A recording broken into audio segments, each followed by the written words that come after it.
బలపడ్డది. BC వాదం తెలంగాణ రాష్ట్రంలో బలపడ్డది, ఇంకా బలపడుతుంది, భవిష్యత్తులో రాజకీయాలను శాసిస్తుంది. ఓకే. సో ఒకటి అంటే మీరు ఇప్పుడు కాంగ్రెస్ పార్టీలో ఉన్నారా లేరా వాళ్ళు చెప్పాలి, మరి మనకు తెలియదు కదా. మీరైతే మీ లాయల్టీ చేంజ్ కాలేదా? లాయాలిటీ రాహుల్ గాంధీ గారి విషయంలో నేను అంతే లాయల్ గా ఉన్నా. నరేంద్ర మోడీ విషయంలో ఇప్పుడు కృతజ్ఞత తెలియజేసినాం కదా. మాకు మంచి చేస్తే మా ప్రజలకు మంచి చేసేటువంటి, మా ప్రజల గురించి ఆలోచించేటువంటి బొంత పురుగులను మేము కుష్ఠరోగులను పరికంపను కవలించుకుంటామండి. ఇప్పుడు మేము పరికంపను భాషకు వచ్చారు మీరు, పరిగి కంపను కూడా ఇట్లా కౌగలించుకుంటాం ఇప్పుడు మా బీసీలకు మంచి చేస్తాం. ఒక్కసారి కాంగ్రెస్ వెర్షన్ తీసుకుందాం. చామల కిరణ్ కుమార్ రెడ్డి గారు భువనగిరి ఎంపీ ప్రస్తుతం జాయిన్ అయ్యారు. చామల కిరణ్ కుమార్ రెడ్డి గారు, సార్ జీ తెలుగు న్యూస్ కోసం సమయం కేటాయించిన ధన్యవాదాలు. స్టూడియోలో తీన్మార్ మల్లన్న గారు కూడా ఉన్నారు. ఇప్పుడు రాహుల్ గాంధీ ఏదైతే తెలంగాణ మోడల్ కరెక్ట్ అని అన్నారో అది కరెక్ట్ కాదు, యాక్చువల్ తెలంగాణలో సరిగ్గా జరగలేదు, అది ఆయనకు కూడా తెలుసు, కానీ బయట చెప్పుకోలేరు అని అంటున్నారు. అండ్ జాతీయ కేంద్ర ప్రభుత్వం తీసుకున్న సర్వేనే మేము అథెంటిక్ గా భావిస్తాం లెక్కల విషయంలో అంటున్నారు. నేనేమంటున్నా అంటే అండి, ఇది ఎవరి ఫస్ట్ తెలంగాణలో చెయ్యాలి అన్న ఒక ఆలోచన రావడాన్ని మనం అప్రిషియేట్ చేయాలి. ఇక సాంకేతిక పరంగా వస్తే రకరకాల అభిప్రాయాలు ఉంటాయి. కొంతమందికి కొన్ని అభిప్రాయాలు ఉంటాయి, కొంతమందికి పాజిటివ్ ఉంటాయి, కొంతమందికి నెగిటివ్ ఉంటాయి. ఇప్పుడున్న పరిస్థితుల ఇంతకుముందు బీహార్, ఇందాకనే రాహుల్ గాంధీ గారు ప్రెస్ మీట్ లో కూడా చెప్పారు, బీహార్ లో కూడా గతంలో కులగణన చేసిరు. దాంతో కంపేర్ చేస్తే కాంగ్రెస్ చేసినటువంటి తెలంగాణ మోడల్ పర్ఫెక్ట్ మోడల్ అనేది. ఎందుకంటే దీంట్లో అన్ని రకాల బీహార్ లో ఎక్కువ వచ్చింది, 60% ప్లస్ వచ్చింది. తర్వాత వాళ్ళు ఇమ్మీడియట్ గా ఆ కులగణన చేసి రిజర్వేషన్స్ ఇంప్లిమెంట్ చేశారు డైరెక్ట్ గా. మళ్ళీ కేంద్ర ప్రభుత్వానికి పంపించకుండానే వాళ్ళు ఇంప్లిమెంట్ చేశారు. సరే కోర్టు ఆపేసింది దాన్ని. నేనేమంటున్నా, మన దగ్గర కూడా మనం రిజర్వేషన్స్ ఇవ్వాలనుకొని మనం కూడా అసెంబ్లీలో ఉన్నో ఇటు కేబినెట్ లో కూడా ఆమోదం చేసి ఢిల్లీ దాకా వెళ్ళి ఢిల్లీలో జంతర్ మంతర్ లో కూర్చున్నారు. తర్వాత రిప్రజెంటేషన్స్ అందరికి ఇచ్చిర్రు మా నాయకత్వం కూడా. నేను అనేది ఏంటంటే, ఇప్పుడు ఎండ్ ఆఫ్ ద డే ఈ రోజు ఫస్ట్ ఆఫ్ ఆల్ మనం అప్రిషియేట్ చేయాల్సింది ఏంటంటే రాహుల్ గాంధీ గారిని. రాహుల్ గాంధీ గారు భారత్ జోడో యాత్రలో కన్యాకుమారి నుంచి కాశ్మీర్ దాకా పాదయాత్ర చేసిన సమయంలో ఆయనకు వాస్తవంగా దేశంలో ఏ కులానికి ఎంత జనాభా ఉంది అనేది తెలుసుకోవాల్సిన అవసరం ఉంది. వాళ్ళకంత శాతం వాళ్ళ అవకాశాలు రావాలి అన్న ఉద్దేశంతో ఆయన తీసుకున్నటువంటి నిర్ణయాన్ని కాంగ్రెస్ ప్రభుత్వం ఇంప్లిమెంట్ చెయ్యాలి అన్న ఆలోచన తెలంగాణలో రావడం అనే దాన్ని ఈరోజు అందరూ అప్రిషియేట్ చేస్తారు. సో దాన్ని తీసుకొని దాని తర్వాత దాంట్లో ఎవరికి దాన్ని జడ్జి చేస్తారు, ఎవరు దాన్ని ఎగ్జామిన్ చేస్తారు, ఎవరి ఒపీనియన్స్ వాళ్ళకు ఉంటాయి. కాకపోతే ఇప్పుడు ఎండ్ ఆఫ్ ద డే ఈ రోజు కేబినెట్ లో కూడా అంటే బీజేపీ కూడా పాజిటివ్ గా ముందుకొచ్చి దాన్ని ఈ రోజు చెయ్యాలి, కులగణన చెయ్యాలి అన్న ఆలోచననే ఈ రోజు అందరం కూడా మనము హర్షం వ్యక్తం చేస్తున్నాం పార్టీలకు అతీతంగా. సో ఇప్పుడు ఇక్కడ జరగాల్సిన సంభాషణ ఏంటంటే, ఈ రోజు ఈ యొక్క కులగణనకు ఇంపార్టెన్స్ ఇచ్చిర్రు, దానికి కారణం ఎవరు అన్న దాని మీదనే చర్చ చేస్తున్నాం మనం. దాన్ని ఇనిషియేట్ చేసింది రాహుల్ గాంధీ గారు. దాన్ని ఆచరణలోకి తీసుకురావడానికి ప్రయత్నం చేసి తీసుకొచ్చి దాన్ని ఒక మోడల్ గా తీసుకొచ్చినటువంటి పరిస్థితి కాంగ్రెస్ పార్టీ చేసింది తెలంగాణలో. ఈ రోజు ఇవన్నీ చూసిన తర్వాత బీజేపీ కూడా ఇది నిజమే, దీని వల్ల చేయాల్సిన అవసరం ఉంది. ఎందుకంటే ఒక పెద్ద ఓబీసీ లీడర్ గా ప్రధానమంత్రి ఉండు కాబట్టి ఆయనకు బాధ్యత కూడా అది. కాబట్టి ఆయన నిర్ణయం తీసుకోవడాన్ని మనం అందరం హర్షిస్తున్నాం ఈరోజు. ఓకే సార్, ఒకటి అంటే తెలంగాణ మోడల్ కరెక్ట్ గా లేదు అని ఇంతకుముందు చర్చలో లక్ష్మణ్ గారు అన్నారు, తీన్మార్ మల్లన్న కూడా అంటారు, జనాభా తక్కువ చూపించారు అనేది. ఏ మోడల్ ఇప్పుడు బీజేపీ చేస్తే కూడా ఎవరో ఒకరు ఒక పొలిటికల్ ఇంట్రెస్ట్ తోటి బీజేపీ మోడల్లో బీజేపీ చేసే సర్వేలో జనాభా లెక్కల్లో బీసీ శాతం ఎక్కువ వస్తే అప్పుడు మీరు చేసిన తప్పని ప్రూవ్ అవుతుంది కదా. మీరు ఇప్పుడే జడ్జిమెంట్ ఎందుకు వస్తున్నారు అంటున్నాం. అంటే ఇక్కడ ఉన్న వాళ్ళందరూ కూడా అంటారు ఖచ్చితంగా వాళ్ళకు పొలిటికల్ ఇంట్రెస్ట్ ఉండొచ్చు అనడానికి. వాళ్ళకు కాంగ్రెస్ పార్టీ తీసుకున్న నిర్ణయాలు తప్పుగా కనపడవచ్చు, చేసినటువంటి పరిస్థితులను ఈ రోజు పొలిటికల్ మైలేజ్ కోసం కాంగ్రెస్ ఎమ్మెల్సీ కదా తీన్మార్ మల్లన్న, కాంగ్రెస్ ఎమ్మెల్సీ కదా కిరణ్ కుమార్ రెడ్డి గారు. తీన్మార్ మల్లన్న కాంగ్రెస్ ఎమ్మెల్సీ. తీన్మార్ మల్లన్నకు కొన్ని ఆలోచనలు ఉండొచ్చు, అవి ఆయన కాంగ్రెస్ పార్టీ కాబట్టి ఇంటర్నల్ 4 కూడా. ఆయన ఇప్పటికీ రాహుల్ గాంధీ కృతజ్ఞతలని చెప్తున్నారు. రాహుల్ గాంధీ అదే అంటున్నా, రాహుల్ గాంధీ గారు కృతజ్ఞతలు చెప్తున్నప్పుడు ఇక్కడే తెలంగాణలో తీన్మార్ మల్లన్న గారు కూడా ఎమ్మెల్సీ గురు కాబట్టి ఆయన చెప్పాలనుకుంది ఏదో 4 గోడల మధ్యన ఉన్నటువంటి పరిస్థితుల్లో ఆ రోజు చేసేటప్పుడే ఆయన ఎక్స్ప్రెస్ చేసి ఉంటే ఇంకా ఆయనకు కొంచెం అవకాశం ఉంటుండేనేమో ఆయన వినడానికి ఇంప్లిమెంట్ చేయడానికి. నాకు మీరిచ్చే అవకాశం ఏముంది కానీ నేను ఒకటి ఏమంటున్నా కిరణ్ భాయ్, ఇప్పుడు మనం సోషియో ఎకనామిక్ అవుట్లుక్ లో మన తెలంగాణ రాష్ట్ర ప్రభుత్వం చట్టసభలో పెట్టినటువంటి బుక్ లో పర్ క్యాపిటా ఇన్కమ్ తెలంగాణ రాష్ట్రంలో 4,21,00,000 మందికి ఇస్తున్నట్టుగా చెప్పింది. 4,21,00,000 మంది అని మనం మన పుస్తకంలో పెడతాం. మన సర్వేలో తెలంగాణ రాష్ట్రంలో 3,70,00,000 మంది ఉన్నారని చెప్తాం. ఈ 51,00,000 మంది ఎక్కడ పోయినట్టుగా? మళ్ళా 10% మనం 10% కాస్ట్ సెన్సస్ చేయలేకపోవడానికి అక్కడ ఉన్నటువంటి పరిస్థితులు ఏంటంటే, ఇప్పుడు ఈ హై రైజ్ బిల్డింగ్స్ హైదరాబాద్ ఉన్నటువంటి పెద్ద పెద్ద బిల్డింగ్లలో ఉన్నటువంటి వ్యవస్థను వీళ్ళు ట్యాప్ చేయలేకపోయారు వాస్తవంగా.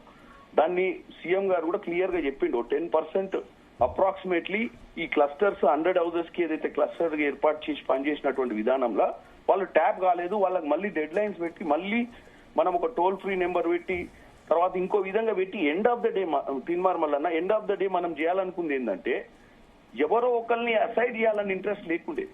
కాకపోతే అందరూ కూడా దాన్ని రిజిస్టర్ చేసుకోవడానికి కొంతమందికి ఇప్పుడు బీఆర్ఎస్ పార్టీ వాళ్ళకి ఇంట్రెస్టే లేదు దీంట్లో ఎన్రోల్ కావాలని. ఎందుకంటే వాళ్ళు టోటల్ గా బైకాట్ చేయాలనుకున్నారు ఒక గవర్నమెంట్ ప్రోగ్రామ్ ని. కొంతమంది మీకు తెలియంది ఏముంది, ఈరోజు హైదరాబాద్ లో 30 ఫ్లోర్లు 40 ఫ్లోర్లు 50 ఫ్లోర్ల బిల్డింగ్లలో ఉంటున్నటువంటి నివాసం ఉంటున్న వాళ్ళు చాలా మంది అవుట్ స్టేషన్, చాలా మంది రీచబుల్ కి రాలే. వాళ్ళకి సెకండ్ అవకాశం ఇచ్చినా రిజిస్టర్ చేసుకోవాలి. విషయం ఏంటంటే ఈ హై రైజ్ బిల్డింగ్లలో ఉండేటోళ్ళు మా బీసీలు కాదు. వాళ్ళ జనాభా చాలా తక్కువ మంది ఆ స్థితిలో ఉన్నటువంటి వాళ్ళు ఉంటారు. విషయం ఏంటంటే జరిగిన పొరపాటును నేను సభలో కూడా చెప్పిన, ఏమన్నా జరిగితే పొరపాటు జరిగితే సరిదిద్దుకునే అవకాశం ఉంది, సరిదిద్దండి అనే మాట కూడా. కానీ మరి పార్టీ ఇంటర్నల్ ఫోరం కాకుండా బహిరంగంగా ఎందుకు మాట్లాడారని కదా అక్కడ వాళ్ళు. ఒక విషయం చెప్తా ఉన్నా, ఇంత కళ్ళ ముంగట ఇంత నిర్లక్ష్యంగా జరుగుతా ఉంటే, ఇప్పుడు అందాల పోటీల కోసం రివ్యూ చేసిన ముఖ్యమంత్రి బీసీ సెన్సెస్ కోసం ఒక్కరోజైనా రివ్యూ చేసిండా? ఇంత రాహుల్ గాంధీ గారి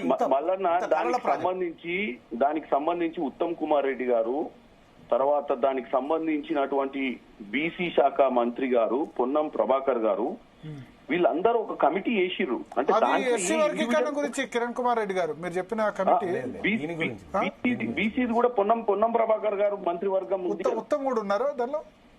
ఓకే, నేను అనేది ఏంటంటే, ఈ కమిటీ ఇది సింగిల్ హ్యాండెడ్ డెసిషన్ తీసుకుంది కాదని నేను చెప్పడానికి ప్రయత్నం చేస్తున్నా.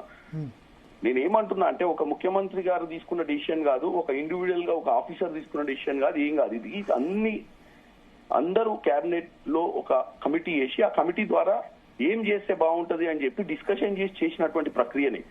ఇప్పుడు ఒకటి కిరణ్ కుమార్ గారు ఒక్కటి ఏమంటున్నంటే, మనం క్యాస్ట్ సెన్సస్ చేసిన పకడ్బందీగా ఆదర్శవంతమైంది అని అందాం, జరసేపు ఒప్పుకుందాం. నా మనస్సాక్షి ఒప్పుకుంటలేదు కానీ అయినా ఒప్పుకుంటున్నా.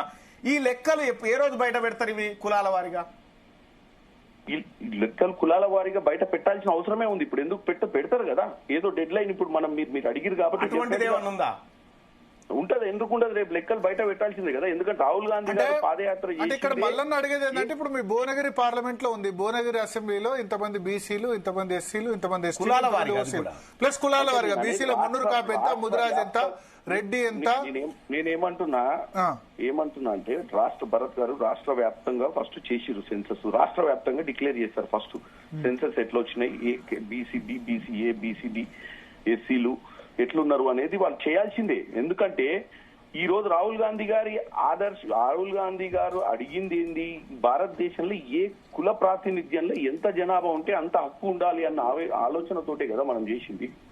సో అది సెన్సస్ ని డిక్లేర్ చేయాల్సిందే. మధ్యన డెడ్ లైన్స్ పెట్టి మిగతా 10 to 15% ఏదైతే టాప్ ఇప్పుడు అంటారు కదా 4 కోట్ల చిల్లర ఏదైతే ఉంటారు అని చెప్పి మీరు పర్ క్యాపిటా ఇన్కమ్ లో చెప్పింది, ఇక్కడ టాలీ కాలేదనే దాన్ని టాలీ చేసే ప్రక్రియలో అది మొత్తం వర్కౌట్ చేసి డిక్లేర్ చేస్తారు కదా. డిక్లేర్ చేయకపోతే జనాభా పెరిగే ఛాన్స్ ఉందా?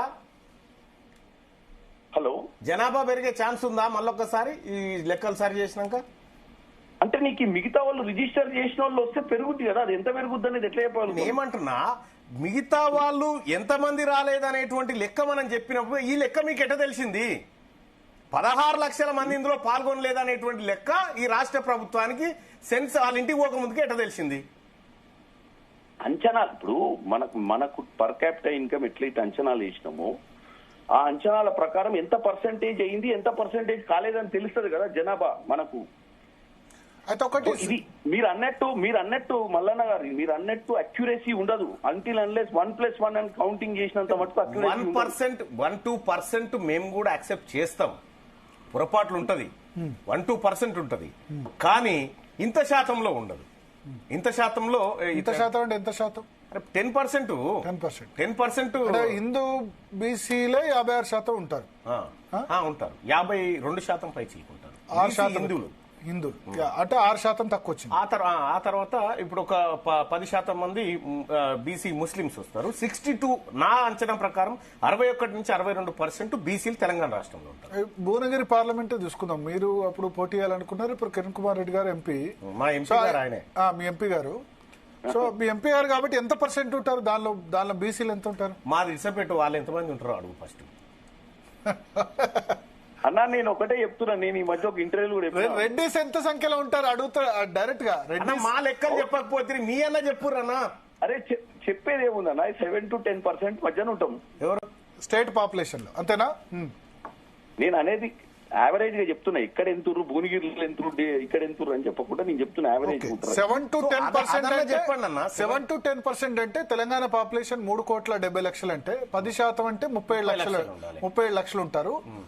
7% అంటే లీస్ట్ 7×21 23-24 లక్షలు ఉంటారు. కానీ ఈ రాష్ట్ర ప్రభుత్వం మొన్న వీళ్ళు లీక్ చేసిందే వాళ్ళు అంటే చాలా తక్కువ లీక్ చేసినారు. సో అది కూడా ఎక్కువ అనేది వాళ్ళకు కూడా తెలుసు. నేను ఏమంటున్నా అంటే ఎందుకు పంచాయతీ చేసిన లెక్క ఏందో జనం ముంగడ వారేస్తే అయిపోతుంది కదా, దాన్ని దాచుకోవడం అంటే కాకపోతే రేపైన వస్తుంది కదా. రెడ్డి నాకు తెలుసు ఓసీలో సింగిల్ హైయెస్ట్ క్యాస్ట్ రెడ్డి తెలంగాణలో. ఓసీలో 100%. ఇక్కడ బ్రాహ్మణ, కోమట్లు, ఇగో వైశ్యులు, నా కాడ తర్వాత మార్వాడి ఇవన్నిటికంటే కూడా ఉన్నాయి ఓసీలు. కాపు అనుకుంటా, అంటే ఆంధ్రాలో కాపు పూర్తి కాపు కాదు. 1.6% నా దగ్గర ఉన్న లెక్కలకు 1.6% మాత్రమే డిఫరెన్స్ ఉంటది అని నేను భావిస్తున్నా.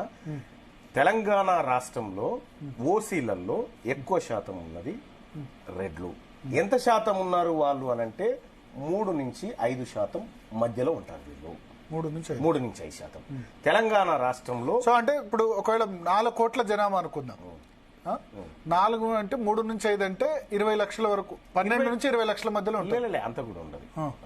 వాళ్ళు నాకు తెలిసిన కాడికి 12 నుంచి 14 లక్షల మధ్యలో ఉంటుంది వాళ్ళ లెక్క నా అంచనా ప్రకారం. సో 1.6 ఇటాటు కావచ్చు. అంటే ఇప్పుడు హైదరాబాద్ లో చాలా మంది వలస వచ్చారు కదా, ఆంధ్రప్రదేశ్ నుంచి కూడా రాయలసీమ రెడ్డిస్ కూడా ఉంటారు కదా. Not only Telangana Reddy. ఇప్పుడు హైదరాబాద్ పాపులేషన్ ఇస్ గ్రోయింగ్, అట్లా ఉండదు? హైదరాబాద్ పాపులేషన్ గ్రో అవుతుంది. ఇక్కడ వచ్చిన పంచాయతీ ఏంటంటే ఇక్కడ ఉన్నటువంటి రెడ్లు కర్ణాటకలో బీసీలు, ఇక్కడ ఉన్నటువంటి కమ్మలు కర్ణాటకలో బీసీలు, ఇట్లా ఇక్కడ ఉన్నటువంటి మేము మహారాష్ట్రలో ఎస్టీలం, ఇటు ఏపీకి పోతే మేము ఓసీలం. ఇట్లా ఇది కేవలం కులాల మధ్యలో ఇంతమందే ఉన్నారు ఇదనేది కాదు. ఏపీలో ఆ కాపు మున్నూరు కాపు ఒకటేనా? కాదు. అది అక్కడ కూడా మున్నూరు కాపులు ఉన్నారా? అక్కడ కొంచెం తూర్పు కాపులు అది ఉత్తరాంధ్ర కదా. తూర్పు కాపులు సత్యనారాయణ ఉత్తరాంధ్ర. తూర్పు కాపులు ఉన్నారు. ఆ తర్వాత ఇక్కడ మేము ఉన్నాం. అంటే పుంజాల శివశంకర్ గారు ఆయన ఇక్కడ ఉన్నటువంటి తెలంగాణ ప్రాంతంలో ఉన్నటువంటి మున్నూరు కాపులు వెనకబడినటువంటి వాళ్ళు పూర్తిగా అన్ని రకాలుగా అని చెప్పి ఒక డాటాతో ఆయన ఫైట్ చేస్తే ఆ రోజు బీసీలలోకి రావడం జరిగింది. మాతో పాటు చాలా కులాలు కూడా వచ్చినాయి. అయితే ఇక్కడ ఏమంటున్నారంటే తెలంగాణ రాష్ట్ర ప్రభుత్వం చేసినటువంటి సర్వే, క్యాస్ట్ సెన్సస్ ఏదైతే ఉందో దీనికి ఉన్న పవిత్రతను నిరూపించుకోవాలంటే ఇప్పుడు వరకు మీరు చేసినటువంటి లెక్కలు బయట పెట్టాలి. మీరు అన్నట్టుగా ఇక్కడ క్యాస్ట్ సర్వే అన్నప్పుడు నువ్వు నాగలు ఉందా, నీకు సైకిల్ ఉందా, నీకు బంగారం ఉందా, నీకు సర్వే నెంబర్ ఎంత అని చేసుకొచ్చినావు కదా. ఒక క్యాస్ట్ ఇది చెప్పినావు, మరి ఇవి ఎప్పుడు చెప్తావు? ఇవెందుకు చెప్పలే? నిజంగా ఇది నువ్వు తెలుసు బయట పెడతావు అంటున్నారు కదా. అదే ఎప్పుడు అంటున్నా. నేనేమంటున్నా అంటే నరేంద్ర మోడీ ప్రభుత్వం చేసి బయట పెట్టిన తర్వాత మనం నవ్వుల పాలయ్యకండి. రాహుల్ గాంధీని అడగండి. నేను అదే చెప్తున్నా. క్యాస్ట్ సెన్సస్ అంటే కులాల వారిగా బయట పెట్టాలి. అవును, అదే చెప్తున్నా. కిరణ్ బీసీ మొత్తం చెప్పడంతో పాటు బీసీలో మున్నూరు కాపు ఎంత, ముదిరాజ్ ఎంత చెప్పాలి, పద్మశాలి ఎంత, గౌడ్స్ ఎంత, యాదవ్ ఎంత, అదంతా చెప్పాలి. నేనేమంటున్నా ఇదే డిమాండ్ ను ఇప్పుడు నరేంద్ర మోడీ గారు చేసిన తర్వాత ఆయన ఎట్లాగో అది బయటకు వస్తుంది, దాన్ని ఎవరు కాదని లేరు. గ్రామాల వారిగా లెక్కలు బయటకు వస్తాయి, కులాల వారిగా. కానీ ఇప్పుడు మనం చేసినటువంటి లెక్కలు ఆ లెక్కల కంటే ముందే పెట్టి మేము ముందంజలో ఉన్నామయ్యా, బీసీల పట్ల విషయంలో, కులగణన విషయంలో మేము ముందంజలో ఉన్నామని నిరూపించుకునేటువంటి అవకాశం ఉంది ఇప్పుడు. బట్ ఇప్పుడు హైకమాండ్ నమ్మింది రాహుల్ గాంధీ అంత అవుట్ రైట్ గా ఆయన కర్ణాటక గురించి చెప్పాలి, హిమాచల్ ప్రదేశ్ చెప్పాలి. ఎందుకంటే 3 గవర్నమెంట్లు ఉన్నాయి, తెలంగాణ రోల్ మోడల్ అని చెప్తున్నారు. కర్ణాటక బీసీ ముఖ్యమంత్రి సిద్ధరామయ్య కదా, అవును, బీసీ ముఖ్యమంత్రి Kuruba community, backward class leader, ఆయన బయట పెట్టింది. ఆయనకు లేని ధైర్యం కలేజా రేవంత్ రెడ్డికి ఉండి ఒక రెడ్డి ముఖ్యమంత్రి అయి బయట పెడితే మీరు ఆయన తిడితే ఏం బయట పెట్టింది ఏందో అంటున్నా. ఇప్పటి వరకు మీరు బయట పెట్టింది ఏంది? మా ముదిరాజులు ఎంత అని చెప్పిర్రా, మా యాదవులు ఎంత అని చెప్పిర్రా, మా పద్మశాలీలు ఎంత అని చెప్పిర్రా, మా నాయ బ్రాహ్మణులు ఎంతమంది ఉన్నారని చెప్పిర్రా? ఏ కులమైనా ఒప్పుకుంటుందా నువ్వు ఈ సంఖ్యలో ఎంత అంటే మేము 2% ఎక్కువ ఉంటానే చెప్తారు. నేనేమన్నా ఫస్ట్ ఏ కులమైనా ఏందో చెప్పు. ఇప్పుడు నేను ఇక ఒక మాట చెప్తా ఉన్నా భరత్ గారు, ఇప్పుడు ఏ పలానా తన జనాభా అంటే మా తక్కువనే అని చెప్తారు. నేనేమంటున్నా, పలానా ఒక గ్రామంలో 1000 మంది జనాభా ఉన్నటువంటి గ్రామంలో క్యాస్ట్ సర్వే చేసిరు కదా, ఈ 1000 మందికి సంబంధించినటువంటి లిస్టు ఆ గ్రామ పంచాయతీ కాడ అంటుపెట్టు. అది కాదని ఇంకేమైనా ఉంటుందా? చూసుకుంటారు కదా ఎంతమంది ఉన్నారని, అది కాదని చెప్పలేరు కదా. సో నువ్వు అవి చేయకుండా పెట్టి వెరిఫై చేస్తే 1-2% తక్కువ వచ్చిన అంతే. అంత రాష్ట్ర ప్రభుత్వం చేయాల్సిన పని ఏంటంటే, ఇక మేము ఈ గ్రామంలో చేసిన 1000 మంది కులాల వారీగా లెక్క గీదని పెట్టాలి, అంతే. పెడితే అయిపోయా. నువ్వు పెట్టినప్పుడు ఆల్రెడీ పెట్టక ముందే ఇష్యూ వచ్చాయి కదా, మున్నూరు కాపులు మా జనాభా పెట్టకపోతే ముదిరాజ్ జనాభా మొత్తం రాష్ట్రంలో ముదిరాజ్ జనాభా ఎక్కువ అన్నారు. 24-25. నేనేమంటున్నా అంటే, నువ్వు పెట్టకపోవడం వల్ల వచ్చింది ఇదంతా. నువ్వు ఇప్పటిదాకా పెట్టనే లేదు కదా, నువ్వు పెట్టలేదు కాబట్టి నీ దగ్గర ఉన్నటువంటి అందులో ఆ మంత్రదండంలో ఉన్నటువంటి ఆ లెక్కలు ఇక్కడ వారే. కేసీఆర్ కూడా పెట్టలేదు 10 ఏళ్ళు, అప్పుడు ఎందుకు అడగలేదు? అంటే విషయం ఏంటంటే, కేసీఆర్ కొన్ని సందర్భాల్లో కొన్ని లెక్కలు బయటకు వచ్చినాయి. అట్లా ఓన్లీ టోటల్ లెక్కలు వచ్చినాయి, టోటల్ లెక్కలు వచ్చినాయి. అందులో మన ఈ కులాల వారి లెక్కలు మరిచెన్నారెడ్డి మానవ వనరుల వెబ్సైట్ లో కొంత లెక్కలు డాటా పెట్టడం జరిగింది. ఆ డాటా ఉంది మీ దగ్గర? అందరి దగ్గర ఉంది, నా దగ్గర అందరి దగ్గర ఉంది. అది ప్రజలేదో అదంతా దాని మీద పడంగానే రాష్ట్ర ప్రభుత్వం ఏదో డిలీట్ చేసినట్టుంది, మళ్ళీ అప్లోడ్ చేసి ఆ వెబ్సైట్ లో ఓన్లీ బీసీ ఎంత అని మాత్రం ఉన్నట్టుంది. సో గదనే చెప్పాలి కదా, కులాల వారిగా. నేను ఏమంటున్నా, దాన్ని బట్టి మాకేమర్థమవుతుంది? బీసీల లెక్కల్లో వ్యత్యాసం కనిపిస్తుందా లేదా? మేము ఆ లెక్కల ప్రకారం మేము 62% కనిపిస్తున్నప్పుడు, ఇంక్లూడింగ్ బీసీ ముస్లిమ్స్ తోటి, మరి ఇక్కడికి వచ్చేసరి 56% అయిపోయినాము. మరి 6% మంది ఎటుపోయినట్టు, ఓకే, ఈ ఏ కులాల్లోంచి పోయినట్టు, ఈ లెక్కలు తెలవాలి కదా. ఓకే, అందుకోసమని నేనేమంటున్నా, ఈ రాష్ట్ర ప్రభుత్వం చేసినటువంటి క్యాస్ట్ సెన్సస్ లెక్కలను ఆన్లైన్ లో గ్రామాల వారీగా, పట్టణాల వారీగా, నియోజకవర్గాల వారీగా బయట పెట్టాలి అని చెప్తా ఉన్నా. ఓకే, సో ఒకటి అంటే మొన్న ఈ ఇన్సిడెంట్ ఇప్పుడు మీరు చించడం ఇవన్నీ జరిగిన తర్వాత, మొన్న లెక్కలు ఇవన్నీ జరిగిన తర్వాత మళ్ళన్న ఇష్యూ కాకుండా ఒక రెడ్డిస్ ని టార్గెట్ చేయడం వల్ల టాపిక్ డైవర్ట్ అయింది. ఒక విషయం, ఓన్లీ బీసీల గురించి మాట్లాడుంటే బాగుండేది, బీసీలకు అన్యాయం జరిగింది మాట్లాడుండేది. రెడ్డిల్ని తిట్టడం వల్ల వేరే సగటు బీసీలు కూడా హట్ అయ్యారు అని కొద్దిమంది బీసీలు ఒపీనియన్ ఎక్స్ప్రెస్ చేశారు. ఎవరికి ఏం ఒపీనియన్ లేదు. ఫస్ట్ ఆఫ్ ఆల్, అగ్రకులాల్లో ఉన్నటువంటి పేదవాళ్ళకి వాళ్ళ జనాభా, వాళ్ళు ఎవరైతే అర్హులు ఉన్నారో వాళ్ళ ప్రకారం ఈడబ్ల్యూఎస్ ఉండాలి. కానీ అంతకు మిక్కిలి ఎక్కువ తీసుకుంటా ఉన్నారు అనేటువంటిది చర్చ. తీన్మార్ మల్లన్న వీళ్ళని అన్నాడు, వాళ్ళని నేను ఎవరిని ఏమనలే. ఈ బీసీల తెరవ వచ్చిన ఎవరిని వదిలిపెట్టలే. ఎవరిని ఏమనలేదు, అంత పెద్ద మాట అన్నారు కదా. అరే నేను మీ దాంట్లోనే చెప్పినా కదా క్లియర్ గా. ఫస్ట్ వరంగల్ సభలో అన్నారు, వరంగల్ సభదే మీ దాంట్లో చెప్పిన. ఒకడెవడో సన్నాసి ఇట్లా పెట్టిండు, ఏది మీరంతా ఇట్లా ఉండాలి అంటే నేను ఆ రోజు చెప్పడం జరిగింది. అది ముగిసిన అధ్యాయం. రెండోది ఏంటంటే, ఇప్పుడున్నటువంటి పరిస్థితుల్లో మీరు క్యాస్ట్ సెన్సస్ బయట పెడతారా పెట్టరా గ్రామాల వారీగా? ఇది రాష్ట్ర ప్రభుత్వానికి బీసీలంగా మేమందరం అడుగుతా ఉన్నాము. మీ పారదర్శకత నిరూపించుకోండి. క్యాస్ట్ సెన్సస్ ఏది కేంద్ర ప్రభుత్వం చేసే సెన్సస్ రాకముందుకే పరువు నిలుపుకోండి. అది వచ్చిన తర్వాత పరువు బొడగొట్టుకొని నవ్వుల పాలు కాకండి. మీరు కాకండి, మీ నాయకుని చేయకండి. ఓకే, ఇప్పుడు ఒకవేళ రేవంత్ రెడ్డి చెప్పిన లెక్క కరెక్ట్ కాకపోతే మీతో పాటు ఉన్న నేతలందరూ కూడా జంతర్ మంతర్ పోయి ఆయన అభినందించారు, సన్మానించారు. ఏమని? అసెంబ్లీలో ఏమని? ఇప్పుడు మీతో పాటు ఉన్న జూజుల శ్రీనివాస్ గౌడ్ అయినా, లేకపోతే జాజుల శ్రీనివాస్ గౌడ్ అయినా, తర్వాత ఐఏఎస్ అధికారి మాజీ రిటైర్డ్ ఐఏఎస్ చిరంజీవులైనా అందరూ సన్మానించారు కదా మీ పక్కన ఉన్న వాళ్ళు. రేవంత్ రెడ్డిని ఆయన అసెంబ్లీ కమిటీ రేవంత్ రెడ్డి గారిది, దండా రేవంత్ రెడ్డి గారిది, ఏ స్టోలు మా వాళ్ళు. నేనేమంటున్నంటే, ఆ తప్పు అయితే సన్మానించద్దు కదా. నేను ఒకటి ఏం చెప్తా ఉన్నాను, చిత్తశుద్ధి ఏది చిత్తం శివుని మీద భక్తి చెప్పుల మీద అన్నట్టుగా ఇక్కడ నువ్వు లెక్కలు బయట పెట్టకుండా కాగితం గవర్నర్ బంగ్లాలోనే ఉంటది, పోయి ఢిల్లీలో కూర్చుంటావు. నువ్వు ప్రధానమంత్రి గారికి అపాయింట్మెంట్ అఖిలపక్షం అపాయింట్మెంట్ లెటర్ రాసినావు, ఏమైంది? అది ఇవ్వలేదు ప్రధానమంత్రి, ఏది ఇవ్వలేదు. మరి ఆ మాట చెప్పు, ఆ మాట చెప్పు. ప్రధానమంత్రిని దోషిగా నిలబెట్టు ప్రజాక్షేత్రంలో. అంటే అసలు లెటర్ పంపలేదా? నీక దేవునికి ఎరక పంపిండా లేదా అనేది. ఒకవైపు ఈయన రేవంత్ రెడ్డి గారి చట్టసభ మీద ఉన్న గౌరవం చూడు. తెలంగాణ రాష్ట్రంలో అసెంబ్లీలో ఒక బిల్ పాస్ చేసి మండలికి పంపి దాన్ని పాస్ చేస్తే అది చట్ట రూపంలోకి గవర్నర్ గారి సంతకంతో మారుతుంది. అసెంబ్లీలో పాస్ కాగానే ఈయన లెటర్ రిలీజ్ చేసిండు. ఏమని? ఏకగ్రీవంగా మేము అందరం అంగీకరించినాం, చట్టసభలు ఆమోదించినాయి, మీరు అపాయింట్మెంట్ ఇవ్వండి. అప్పటికి మండలికి రానేలేదు ఇంకా. అది అంటే ఈ చట్టాల పట్ల ఆయనకున్నటువంటి అవగాహన, ఆయనకున్నటువంటి నిర్లక్ష్యం ఇట్లా కనిపిస్తూ ఉంటది. అంటే నువ్వు ప్రధానమంత్రి గారు నువ్వు కావాల్సినప్పుడల్లా కలుస్తాడు, ఈ అఖిలపక్షం విషయంలో ఎందుకు కలుస్తలేడు ప్రధానమంత్రి గారు?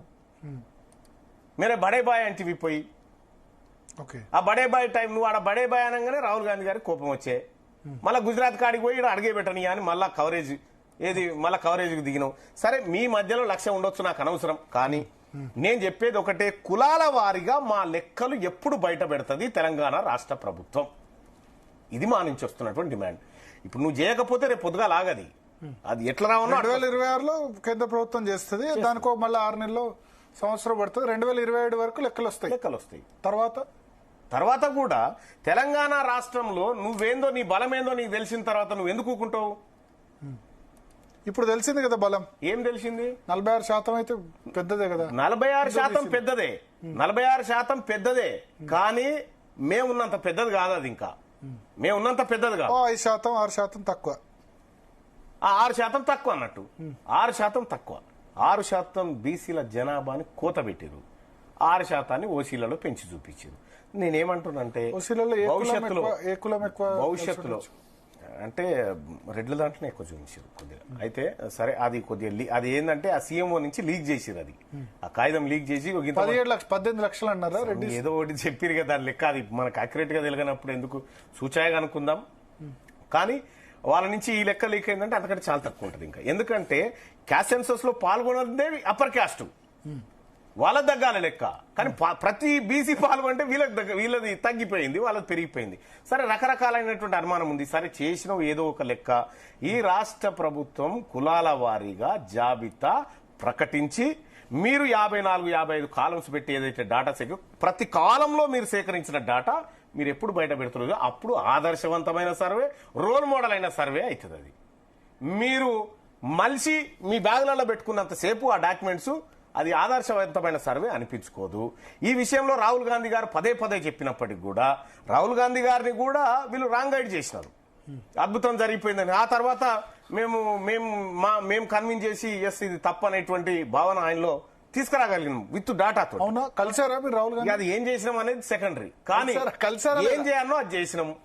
ఏం ఇవాళ రేవంత్ రెడ్డి గారు క్యాస్ట్ సెన్సస్ విషయంలో చెప్పట్లేదు సూటిగా, ఢిల్లీ వెళ్లి రాహుల్ గాంధీని మళ్ళీ కలిసారా? నేను ఎవరిని కలవాలో నాకు తెలుసు, ఎప్పుడు కలవాలనో తెలుసు. కానీ ఇతను ఓ లేదో చెప్పరు, బయటకైతే చెప్పరు. విషయం ఏంటంటే ఇతను చేసేటువంటి కార్యక్రమం వల్ల రాహుల్ గాంధీ గారికి జరగబోయేటువంటి ముప్పు ఏందనేది కూడా చెప్పినాం. అంటే రేపు పొద్దున క్యాస్ట్ సెన్సస్ వాస్తవానికి మనం ఓపెన్ గా మాట్లాడుకుంటే క్యాస్ట్ సెన్సస్ అటువంటి అంశము ఇవాళ కాంగ్రెస్ పార్టీకి భవిష్యత్ అస్త్రం, ఎన్నికల అస్త్రం క్యాస్ట్ సెన్సస్ అనేది. ఇప్పుడు ఆ క్యాస్ట్ సెన్సస్ ని భారతీయ జనతా పార్టీ ఎన్డీఏ ప్రభుత్వం అమలు చేసిన తర్వాత ఈయన చేతిలో అస్త్రాలు ఉన్నాయి కదా. అంటే ఓ రకంగా కాంగ్రెస్ పార్టీని బలహీనపరచడం కోసం కూడా ఎన్డీఏ గవర్నమెంట్ చేసింది అనుకోవచ్చు. సో ఇది రాజకీయ పరంగా ఆలోచించినప్పుడు ఇది కనిపిస్తుంది. కానీ మా బీసీలకు ఎంతసేపు ఏం ఆలోచన వస్తుందంటే, సో నరేంద్ర మోడీ గారు ఏదో నిర్ణయం తీసుకున్నట్టు చేస్తున్నాడు అనేటువంటి ఆలోచన.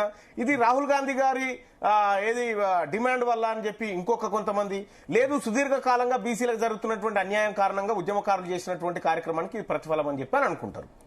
కానీ ఇక్కడ మనం గమనించాల్సినటువంటిది ఓపెన్ గా మాట్లాడుకుంటే దీన్ని రాజకీయంగా వాడుకోవద్దని మోహన్ భగవత్ గారు ఏదైతే చెప్పారో నేను ఈ రెండు పార్టీలకు కూడా చెప్తా ఉన్నా, మీరు ఫస్ట్ దీన్ని ఓటు బ్యాంకు రాజకీయంగా వాడకుర్రి, మా వాటా రాజకీయంగా వాడరు అంతే.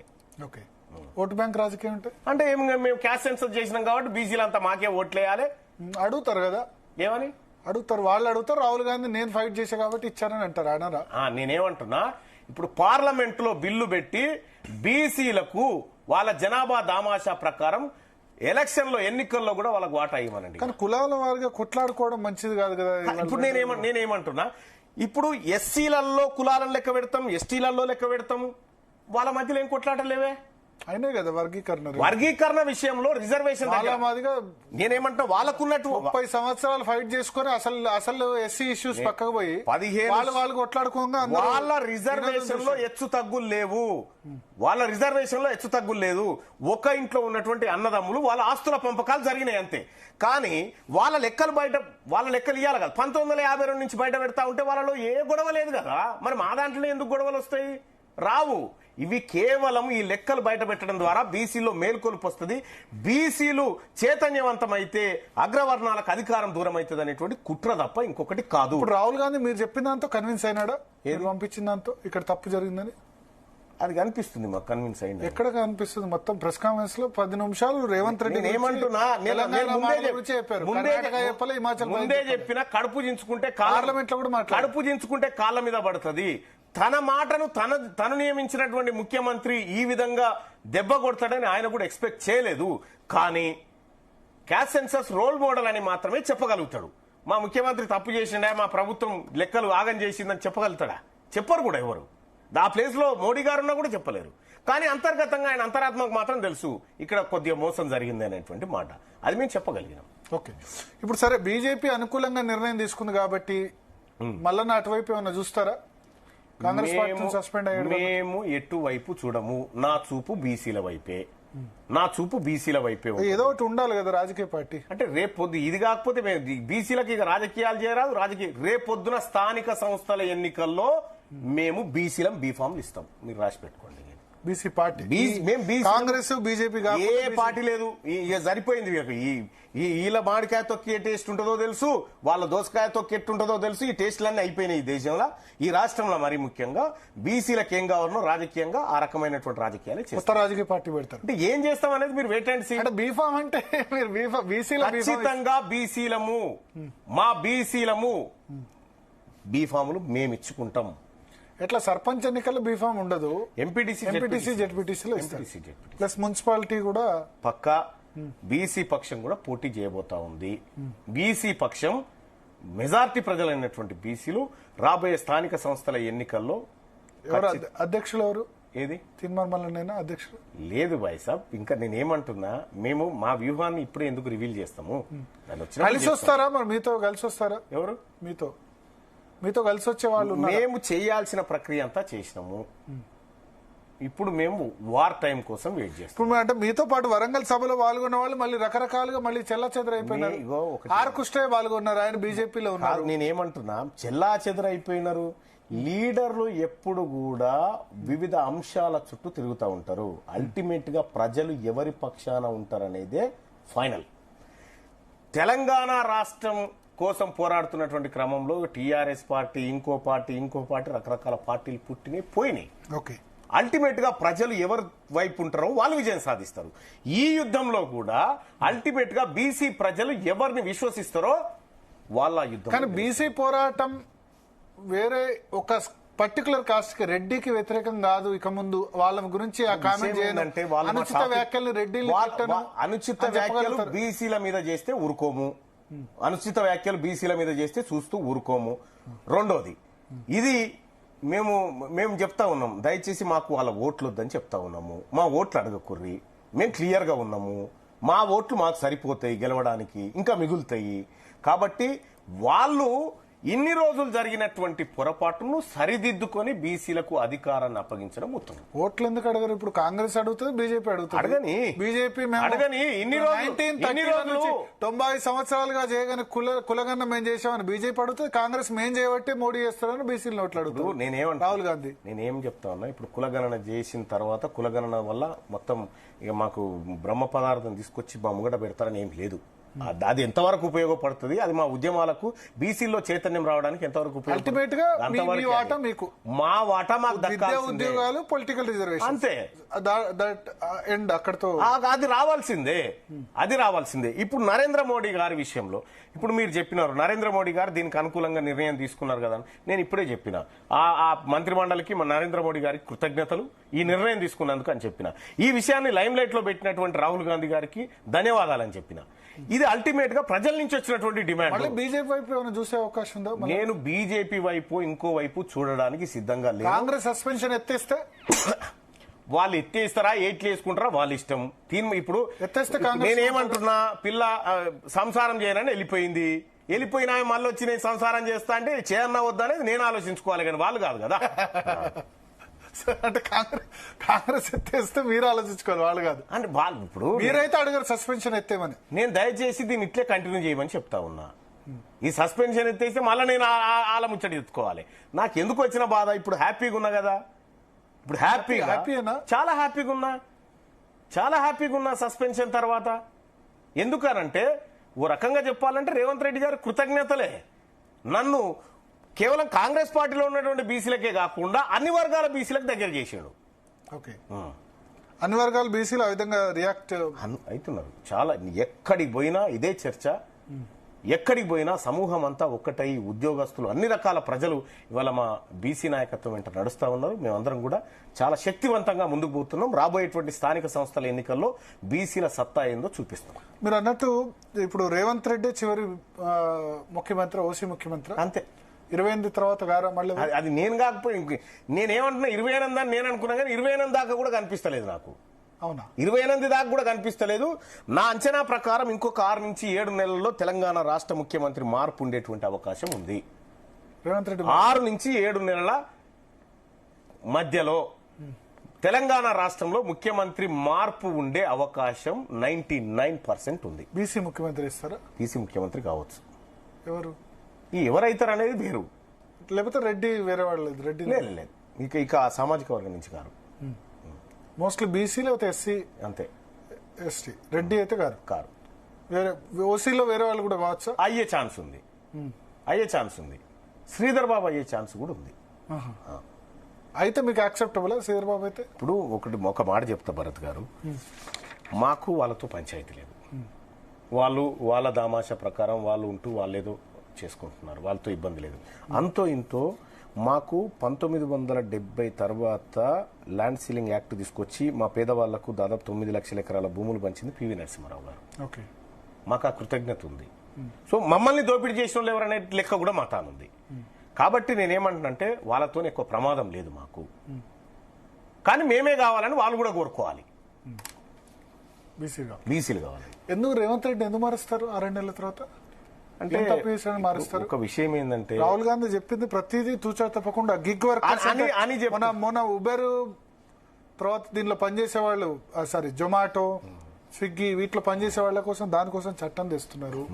కులగన్న చేశారు. ప్రతిదీ తూచా తప్పకుండా. ఆయన మొన్న ఒక పుస్తకం రాసిండు, టెంపరరీ గవర్నమెంట్ కు ప్రీపెయిడ్ సీఎం అని చెప్పిండు. నేనని టెంపరరీ గవర్నమెంట్ కు ప్రీపెయిడ్ సీఎం అని చెప్పిండు.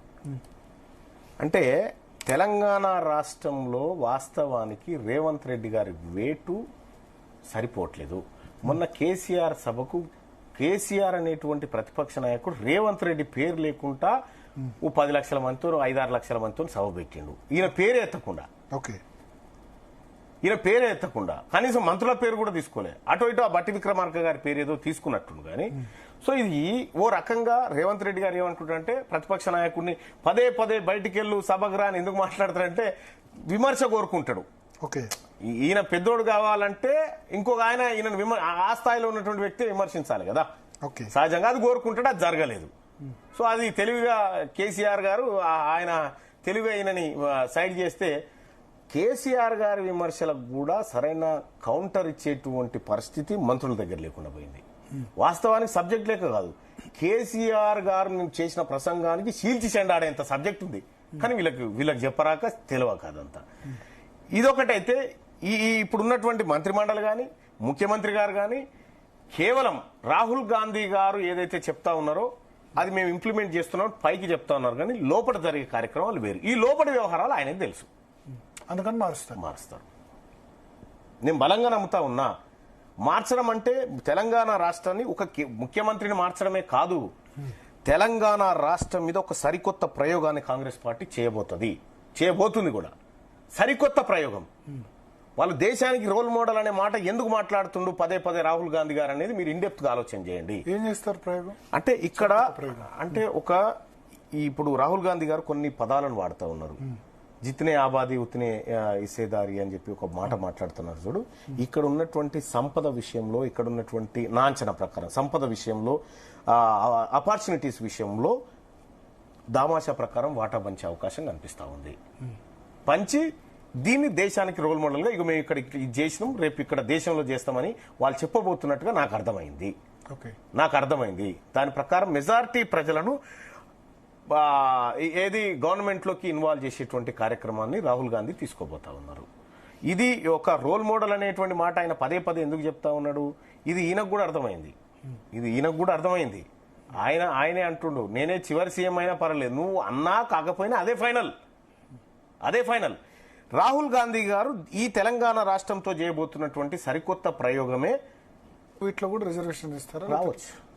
రావచ్చు ఆ దిశగా పోతుంది, అది కనిపిస్తుంది. అంటే రాహుల్ గాంధీ గారికి ఉన్నటువంటి ఆలోచనలో ఎలాంటి తేడా లేదు. కానీ రేవంత్ రెడ్డి మొన్న చిట్చాట్ చేసి నాకు రాహుల్ కు ఉన్న ఈక్వేషన్ మాకు తెలుసు, ఎవరికి ప్రూవ్ చేసుకోవాల్సిన అవసరం లేదు.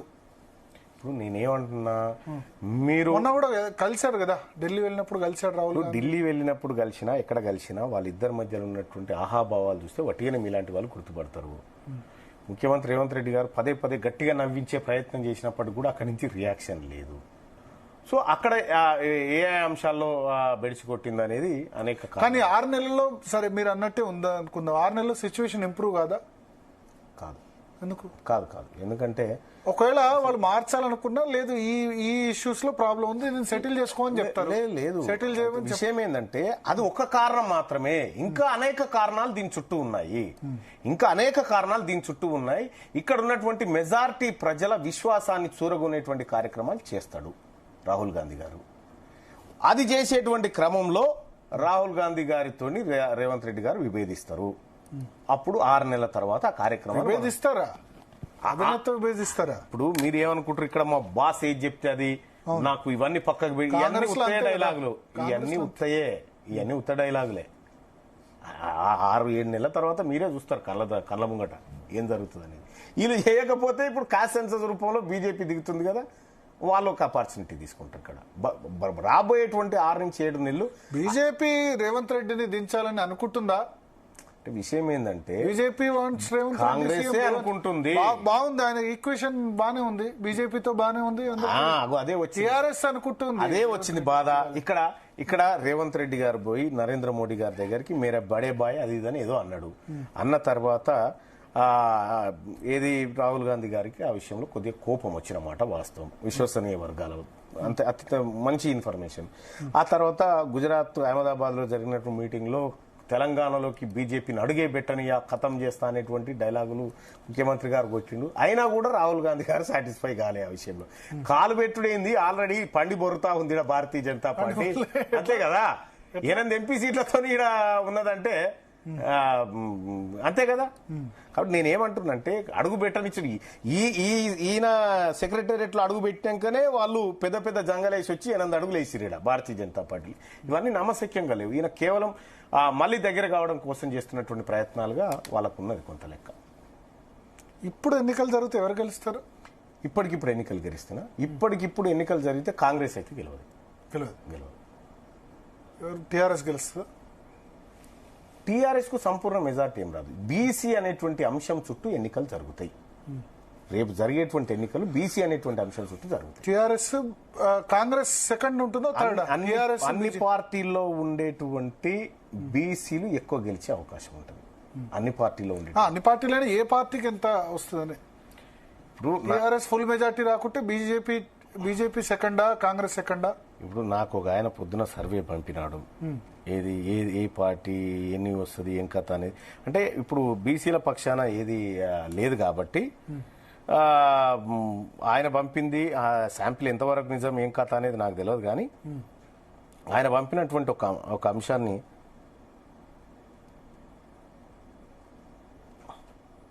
ఒక్కసారి చూస్తే ఇక్కడ Sirpur BJP, Chennur keen contest ఉంటుంది అక్కడ, ఆ తర్వాత Bellampalli BRS, Mancherial BRS, Asifabad BRS, Adilabad BJP, ఇట్లా 119 నియోజకవర్గాలకు సంబంధించినటువంటి దాదాపు ఒక 22 పేజీల డాటా పంపించడం జరిగింది. అయితే దీని ప్రకారం చూసినా ఎవరికి సంపూర్ణ మెజారిటీ రావట్లేదు ఇక్కడ.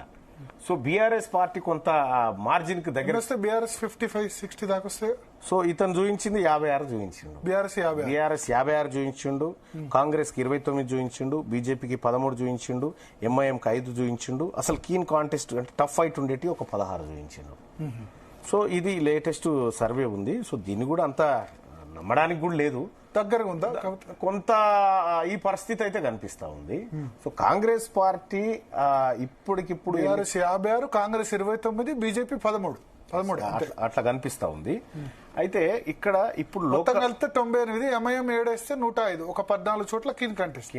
మరి కీన్ కంటెస్ట్ అంటే 56 అంటే ఇంకో 4 వస్తే వాళ్ళకి 14లో బీఆర్ఎస్ 4 వస్తే బీఆర్ఎస్ అధికారం కదా, వాళ్ళకే వస్తే లేదు. కీన్ కాంటెస్ట్ లో బీజేపీ కూడా ఉంది కదా, కరెక్ట్. బీజేపీ 13 ఉన్నాయి కదా, కానీ కీన్ కాంటెస్ట్ ఏదైతే ఉందో 14 సీట్లు కీన్ కంటెస్ట్. ఎంత 14 వచ్చినా బీజేపీ ఏమంటున్నా, ఇది ప్రామాణికంగా తీసుకోవడం ఎందుకు అంటే నాకున్నటువంటి సర్వే లెక్కల ప్రకారం గది ఉంది. కానీ రేపొద్దున బీసీల నుంచి రాజకీయాలు చేసేటువంటి శక్తి వచ్చినప్పుడు ఈ లెక్కలన్నీ బొక్కబోర్లా పడతాయి. అప్పుడు అనివార్యంగా ఈ పార్టీలన్నీ తమ బీఫామ్లను బీసీలకు ఇవ్వాల్సినటువంటి పరిస్థితులు వస్తాయి. ఓకే, వాళ్ళకి ఇంకొక ఆప్షన్ లేదు, అదే చేయాలి. అయితే ఇక్కడ ఇప్పుడు కాంగ్రెస్ పార్టీకి ఎందుకు ఎదురుగాలి వీస్తా ఉంది, ఎందుకు తెలంగాణ రాష్ట్రంలో ఇబ్బందికరమైనటువంటి వాతావరణం ఉందని ఒకసారి ఆలోచన చేస్తే, తెలంగాణ రాష్ట్రంలో రేవంత్ రెడ్డి గారు 20,000 కోట్ల రూపాయల రుణమాఫీ చేసిన మాట వాస్తవం, కానీ అది మిస్ఫైర్ అయింది. అంటే ప్రచారం చేసుకోలేకపోయారు, అంత భారీ మొత్తంలో పెట్టి ప్రచారం చేసుకోలేకపోయారు. సన్న బియ్యం సక్సెస్ అయింది కదా, సన్న బియ్యం తోటి కొంత కవర్ అయింది, కానీ సన్న బియ్యం నుంచి వచ్చిన కవరేజ్ కంటే డ్యామేజ్ ఎక్కువ ఉంది గతంలో. దాంతో అది ఏది మనం అచీవ్ అయ్యేంత లేదు. ఇక్కడ మనం మేధావి సెక్షన్ ఇక్కడ జిల్లాలు తీసుకుంటే 4 జిల్లాల్లో మెజారిటీ మేధావి సెక్షన్ కాంగ్రెస్ పార్టీకి యాంటీగా ఉంది. అక్కడ అంజిరెడ్డి గారిని తీసుకున్నా, కిరణ్ తీసుకున్నా, ప్రసన్న హరికృష్ణను తీసుకున్నా దాదాపు 1,30,000 మంది కాంగ్రెస్ పార్టీకి ఎగనిస్ట్ గా ఓట్లు వేసారు ఇక్కడ. సో ఇట్లా మెజారిటీ సెక్షన్ ఉంది. రైతులు అన్హ్యాపీగా ఎందుకు ఉన్నారు అని అంటే, రైతు బంధు విషయంలో కానీ లేకపోతే వడ్ల కొనుగోళ్ల విషయంలో కానీ ఎక్కడ కూడా రైతులు సాటిస్ఫాక్షన్ గా ఉన్నట్టుగా కనిపించట్లేదు, కొద్దిమంది తప్ప. ఇక్కడ ఏం జరిగిందంటే, ఈయన రుణమాఫీ చేస్తే ఒక ఊర్లో 20 మందికి రుణమాఫీ చేసిండు, 10 మందికి చేయలేదు. ఈ 20 మంది తీసుకున్న వాళ్ళు ఇంట్లో ఉన్నారు, ఈ 10 మంది ఊరు తిరిగి చెప్పొచ్చారు ఏమని. కానీ కేసీఆర్ టైంలో మొదటిసారి 4 సంవత్సరాలు అయింది, రెండోసారి కూడా 5వ సంవత్సరం పూర్తిగా కాలేదు. దానికంటే బెటర్ కదా. కేసీఆర్ గారేమో పావుల పనికి పెట్టిండు, బారాన ప్రచారానికి పెట్టిండు. వీళ్ళు ఆటాన పనికి పెట్టి ఆటాన జేబులు వేసుకున్నా కూడా ప్రచారం చేసేటోడు లేడు. చెప్పాడు కదా, అంటే రేవంత్ రెడ్డి ప్రతి చోట రుణమాఫీ హైయెస్ట్ స్వతంత్ర భారత చరిత్రలో ఏ రాష్ట్ర ప్రభుత్వం చేయలేదని చెప్తున్నారు కదా. ఇగో ఆయనకు తెలియదేమో కానీ చాలా లెక్కలు ఉన్నాయి దాని మీద. కానీ చాలా దేశాలు, చాలా రాష్ట్రాలు రుణమాఫీ విషయంలో చాలా చేసినాయి. మేము ఇప్పుడు హైయెస్ట్ చేసినామని చెప్తా ఉన్నారు. బ్యాంకులు 16 లక్షల కోట్ల రూపాయలు కార్పొరేట్లకు లే ఆఫ్ చేసినాయి. ఆ రుణమాఫీ మీద ఈ రుణమాఫీ ఎంత అండి? ఇది 20,000 కోట్ల రుణమాఫీ. అంటే నేనేమంటున్నంటే, ఇట్లా అనేకమైనటువంటి లెక్కలు ఏదైతే రేవంత్ రెడ్డి గారు చెప్తా ఉన్నాడో, రేవంత్ రెడ్డి గారు చెప్తాడు, కానీ వాళ్ళకు ఒక ప్రచారం చేసుకునేటువంటి విధానం తెలియక. ఇది కేసీఆర్ గారి దగ్గర చాలా ఉంది ప్రచారం. కేసీఆర్ గారికి ఈయనకున్నటువంటి తేడా ఏంటంటే, కేసీఆర్ ఏం చేస్తాడంటే, నీకు బిర్యానీ పెడతా అంటాడు, నువ్వు ఆశతో కూర్చుంటావుగా, నీ కడుపు మాడేదాకా వెయిట్ చేయిస్తాడు. నీ కడుపు మాడి సలసల మసిలేదాకా వెయిట్ చేయించి, ఇక నాకు వద్దురా అనే టైంకు బిర్యానీ తీసుకుపోయి పెడతాడు. అర్థమైందా?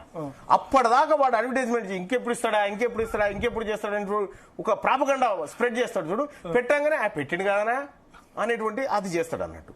ఇది అట్లా కాదు, ఈయన దగ్గర అంత లేదు. అంటే ప్రజల్లో నువ్వు ఏ పని చేసినా ఫస్ట్ ప్రజల మధ్య చర్చ జరగాలి, చర్చ ప్రచారంగా మారాలి, నువ్వు అప్పుడు దాన్ని ఇంప్లిమెంట్ చేస్తుండాలి, ఇంప్లిమెంట్ చేస్తే మళ్ళీ దాని మీద చర్చ జరగాలి.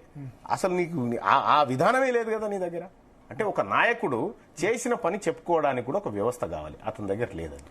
కానీ బాబు నిజాయితీ మీరు అన్నదాని ప్రకారం నిజాయితీగా రుణమాఫీ చేశాడు కదా, తొందరగానే 6 నెలల్లోనే చేశాడు కదా. నేను చెప్తా ఉన్నా, రుణమాఫీ 20,000 కోట్ల రూపాయలు ఒకే దఫలో చేసినటువంటి సందర్భంలో ఈయన గ్రేటు. ఎవరు? రేవంత్ రెడ్డి గారు. ఆ విషయంలో నేను కూడా కృతజ్ఞత చెప్పిన ఆయనకి. ఆ విషయంలో మీరు చాలా మంచి నిర్ణయం తీసుకున్నారని నేను కూడా చెప్పడం జరిగింది. నేనేమంటున్నంటే, మీరు చేసేటువంటి కార్యక్రమాలు ఏవైతే ఉన్నాయో ఈ కార్యక్రమాలకు మీకు అధికార ప్రతినిధి లేడు, ప్రచారకర్త లేడు. ఆ ప్రచారకర్త ఇప్పుడు ఎవరైతే మీరు చేయాలనో వాళ్ళు వేరే పనులలో బిజీగా ఉన్నారు. మీరు దాదాపు వేరే పనులు ఇది చెప్తా గానీ, ఇప్పుడు దాదాపు మన ప్రభుత్వం వచ్చిన తర్వాత ఒక 100 కోట్ల పైచిలకు అడ్వర్టైజ్మెంట్ రూపంలో 100 కోట్ల రూపాయల దాకా మనం పత్రికలకు దానికి పెట్టినాం. ఈ 100 కోట్ల రూపాయలతో ప్రభుత్వానికి కీర్తి రాకపోగా యువతల విపక్షం బీఆర్ఎస్ పార్టీ దాదాపు ఒక 25 నుంచి 30 కోట్ల రూపాయలు ఖర్చు పెట్టింది. ఏది? గవర్నమెంట్ కి అగనిస్ట్ గా. బీఆర్ఎస్ పార్టీదే పై చేయింది మళ్ళా. అంటే నీ 100 కోట్లు పనిచేయలే ఆడ. అంటే అప్పుడు బీఆర్ఎస్ వ్యతిరేకం రావడానికి మల్లన్న ఇంకా మిగతా సోషల్ మీడియాలో రోజు తిట్టారు కేసీఆర్ ను వాళ్ళు.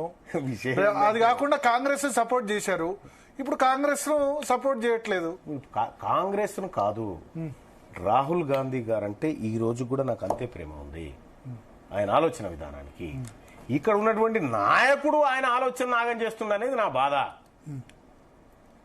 అంతే తప్పగాని కాంగ్రెస్ పార్టీ ఎంతో కొంత మా వర్గాలకు చేసింది. ఆ కృతజ్ఞతతో ఉన్నాం. కానీ రాహుల్ గాంధీ గారి ఆలోచన ఇక్కడ ఇంప్లిమెంట్ చేసేటువంటి క్రమంలో అది అన్యాయం జరుగుతుంది అనేటువంటి చెప్పే సందర్భంలో ఆయనకు మీరు మంచిగా విశ్లేషించారు. వ్యతిరేకత ఇంకా ఏ ఇష్యూస్ లో ఉంది? ఒకటి రుణమాఫీ చేశారు, చెప్పుకోలేదు. రెండోది ఏంటంటే ఎక్స్పెక్టేషన్స్. కేసీఆర్ ప్రభుత్వం ఉన్నప్పుడు అప్పుడు అప్పులు పుట్టినాయి, ఆదాయాలు అవన్నీ ఉన్నాయి కాబట్టి ఆ విషయంలో కొంత కేసీఆర్ గారు చేయగలిగి, కేసీఆర్ కంటే ఎక్కువ ఎక్స్పెక్ట్ చేసినప్పుడే ఓట్లు పడ్డాయి. మరి ఎక్కువ ఎక్స్పెక్ట్ చేసినప్పుడు మనం 2,000 పింఛను 4,000 చేస్తాను. 4,000 ముచ్చట్లేదు కదా. కానీ 6 గ్యారంటీలు ఎఫెక్టా కేసీఆర్ వద్దనుకొని ఓట్లేసారు? కేసీఆర్ కంటే ఎక్కువ చేస్తామని కాంగ్రెస్ పార్టీ లేకపోతే రేవంత్ రెడ్డి గారు అత్యంత పెద్ద క్రూసైడర్ సిపాయి అని వేయలే. ఈయనకి 10 ఏళ్ళు ఇచ్చినమాయగా జాల్తీ అని చెప్పి ఇటేసిరు తప్పగానే రేవంత్ రెడ్డి గారి మీద ప్రేమతో కాంగ్రెస్ పార్టీ కోట్లేయలే. నిజంగా ఆయన మీద ప్రేమతోనైతే మన గ్రాడ్యుయేట్ లో వేయాలి. ఆయన మీద కాంగ్రెస్ పార్టీ మీద ప్రేమతో వేయలేదా? నేనేమంటున్నా, కాంగ్రెస్ పార్టీలో రాహుల్ గాంధీ గారి వాళ్ళ మొహం చూసి కొంత పడ్డది. కాంగ్రెస్ పార్టీకి పడ్డటువంటి ఓట్లలో కేవలం 4 నుంచి 5% ఓట్లు కూడా రేవంత్ రెడ్డి గారి ముఖం చూసి రాలే. ఎందుకు చెప్తా ఉన్నా? రాహుల్ గాంధీ మోహన్ చూస్తే పార్లమెంట్ లో పడాలి. ఆ విషయం ఏంటంటే పార్లమెంట్ లో 8 సీట్లు వచ్చాయి కదా. అప్పుడు అంతకుముందు 4 ఉన్నాయి కదా, అంతకుముందు 4 ఉన్నాయి, దాన్ని డబల్ చేసిరు. విషయం ఏంటంటే ఇక్కడ 3 ఉన్నాయి, 4 కూడా కాదు. 3 ఒకటి నల్గొండ, ఒకటి. అంటే మీరు అన్నట్టు అప్పుడు 19 అసెంబ్లీ సీట్లే ఉన్నాయి, కానీ 65 అసెంబ్లీ సీట్లు వచ్చాయి రేవంత్ రెడ్డి ఫేస్ పెట్టేసరికి. మరి ఇదే రేవంత్ రెడ్డి పార్లమెంట్ కు పోతే ఇదైంది కథ. రేవంత్ రెడ్డి ప్రైమ్ మినిస్టర్ కాదు కదా. నేనేమంటున్నా, ప్రైమ్ మినిస్టర్ కాకపోయినా లోకల్ లీడర్ పాపులారిటీ అనేది ఉంటది కొంత. లోకల్ లీడర్ ముఖ్యమంత్రి ఎంత కాదనుకున్నా ముఖ్యమంత్రి ఆయన ఇన్ఫ్లుయెన్స్ చేసేటువంటి శక్తి ఉన్నటువంటి వ్యక్తి. ఆయన సిట్టింగ్ స్థానమే బీజేపీ కొట్టుకపోయాయి. ఆయన కొడంగల్ పరిధిలోకి వచ్చే మహబూబ్ నగరే బీజేపీ గెలిచే, ఆయన ఇన్ఛార్జ్ ఉన్న చేవెళ్లనే బీజేపీ గెలిచే, ఆయన పోయి ప్రచారం చేస్తే బీజేపీ ఎమ్మెల్సీ గెలిచే. అంటే దీన్ని బట్టి రేవంత్ రెడ్డి గారి మొహం చూసి కాదు, కాంగ్రెస్ పార్టీకి తెలంగాణ ఇచ్చిన పార్టీకి ఒక అవకాశం ఇద్దామనేటువంటి ఆలోచన ఒకటైతే, రెండో ఆలోచన ఏంటంటే కేసీఆర్ మీద కొంత విరక్తి వచ్చి ఇక జాల్తీయవయా ఓసారి వీళ్ళు చేసుకుంటే తప్పేముంది అనేటువంటి ఒక ఆలోచన. ఇలాంటి వాళ్ళు తిట్టి పోయడం వల్ల ఎవరిని తిట్టామండి? ఒక మాట, బాతాల పోషెట్టి అనే మాట ఏ డిక్షనరీలో బూతు పదంగా ఉంది? నాకు ఒక మాట చెప్పండి. ఎందుకు ఈ లేని అని బుట్టిస్తారు మీరంతా? అట్లా కాదు, నేను కేసీఆర్ ఓడిపోవడంలో మల్లన్న ప్రధాన పాత్ర అంట. నేనే ఓపెన్ గా చెప్పిన కేసీఆర్ ఓడగొట్టురని. ప్రధాన పాత్ర అంటే నేను పాత్ర వహించిన కేటీఆర్ కూడా ఎండార్ చేశారు కదా, కొన్ని యూట్యూబ్ ఛానల్ పెట్టుకుంటే మాకు అయిపోయి ఉండేది. నేనేమంటున్నా, 32 మెడికల్ కాలేజ్ బదులు 32 యూట్యూబ్ ఛానల్ పెట్టుంటే మా సిచ్యువేషన్ ఈ విధంగా వచ్చి ఉండేది కాదు. మేము ఆయన కూడా అన్నాడు బీఆర్ఎస్ ప్రభుత్వాన్ని టీఆర్ఎస్ ప్రభుత్వాన్ని కూల్చాలనేటువంటి సంకల్పంతో నేను చాలా కాలం పాటు పనిచేసిన. నేను కేసీఆర్ మీద యుద్ధం ప్రకటించిన నాటికి రేవంత్ రెడ్డి గారు కాంగ్రెస్ పార్టీలో కూడా లేడు. అప్పటికి కాంగ్రెస్ పార్టీలో కూడా లేడు. వీళ్ళందరూ ఎక్కడో అక్కడ జోకొట్టి నిద్రపోతా ఉన్నటువంటి టైంలో మొదలుపెట్టింది నేను. సో ఆ పరంపరలో దాన్ని కొనసాగించుకుంటూ వచ్చినటువంటి సందర్భంలో అధికార మార్పిడి జరిగింది. ఆ అధికారం జరిగినటువంటి మార్పిడికి నువ్వు అన్నవై వచ్చినావు అంతే తప్ప. కానీ రేవంత్ రెడ్డి గారు లేకపోయినా కాంగ్రెసే వచ్చేది. రేవంత్ రెడ్డి గారు లేకపోయినా కాంగ్రెసే అధికారంలోకి వచ్చేది. ఎట్లా ఇప్పుడు ఇక్కడ ఇది బలహీనంగా ఉంది. అంతకుముందు లేదు కదా మరి, అంతకుముందు 2 ఛాన్సెస్ వచ్చాయి. 2018 అసెంబ్లీ, 2019 పార్లమెంటు, పంచాయతీ ఎన్నికలు, మునుగోడు, సరే మునుగోడు కంటే ముందు దుబ్బాక, అన్ని సారథ్యంలో ఓడిపోయినాయి. దుబ్బాక కాదు, హుజురాబాద్, మునుగోడు. హుజురాబాద్ 1 month తర్వాత జరిగింది. మునుగోడు ఒకటి ఓడిపోయింది. నాగార్జున సాగర్ ఇవన్నీ ఓడిపోయింది కదా. దుబ్బాక, నాగార్జున సాగర్, జిహెచ్ఎంసీ అన్ని కూడా రేవంత్ రెడ్డి లేకపోతే ఓడిపోయింది కదా. జిహెచ్ఎంసీ రేవంత్ రెడ్డి కాదు, నేను ఒకటి చెప్తాను. రేవంత్ రెడ్డి ఓడిపోయింది. హుజురాబాద్ 15 రోజులు 1 month తర్వాత ఎలక్షన్ వచ్చేట్టు. మునుగోడు ఒకటి ఓడిపోయింది. అది ఇచ్చబెట్టు. ఇప్పుడు ఈయన సారథ్యంలోనే కదా 8 ఎంపీలు పోయినాయి. 8 గెలిచారు కదా. 8 గెలుచుడు తర్వాత ఈయన పరిధిలో కాదు అవి. ఈయన పరిధిలో కాదు గెలిచినాయి అవతల పరిధిలో. ఈయన పరిధిలో గెలిచినవి ఏం లేవు. సిట్టింగ్ ఎమ్మెల్సీ, సిట్టింగ్ ఎంపీ స్థానం మల్కాజ్గిరి పోయింది. మహబూబ్ నగర్ సొంత కాన్స్టిట్యున్సీ పోయింది. ఇన్ఛార్జి ఉన్న చేవెళ్ళ పోయింది. ఇవన్నీ బీజేపీ బలంగా ఉన్నాయి. ఎప్పుడు బలంగా ఉన్నాయి బీజేపీ? ఇదివరకు గెలిచిందే, ఒకప్పుడు గెలిచిండే. ఇప్పుడు హన్మకొండలో ఒకప్పుడు భారతీయ జనతా పార్టీ ఒక ఎంపీ స్థానం గెలిచింది. మరి ఆ తర్వాత గెలిచిందా?